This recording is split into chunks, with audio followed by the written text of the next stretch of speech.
ভারতীয় জনতা পার্টির এটাই ডিএনএ।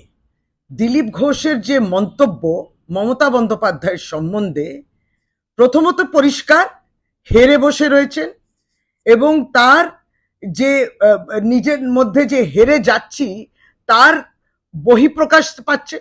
কিন্তু আপনাকে কে অধিকার দিয়েছে এরকম নারীকে অপমান করা? ভারতীয় জনতা পার্টি প্রতিনিয়ত মমতা বন্দ্যোপাধ্যায়কে আপনি অপমান করছেন। এ তো হতে পারে না, এটা চলতে দেয়া যায় না। আপনার কোনো অধিকার নেই। আপনি এক্ষুনি ক্ষমা চান, জানি না এটা ক্ষমাযোগ্য কিনা, বাংলার মানুষ আপনাকে ক্ষমা করবে না। প্রতিনিয়ত বিজেপি এই নারীর অবজ্ঞা করা, নারীর সম্মানকে একবার তল্লানিতে গিয়ে দাঁড় করানো, এটাই হচ্ছে বিজেপির ক্যারেক্টার। এটাকে চিনিয়ে নিতে হবে বাংলার মানুষ। সামনে লোকসভা নির্বাচন, একবারই যেটাকে বলা যায় দিলীপ ঘোষকে কোনো ভোট দেবেন না কেউ, কারণ এরা নারীর শক্তি কিংবা নারীরকে দুর্বল করার জন্য প্রতিনিয়ত এই চেষ্টা করে তারা।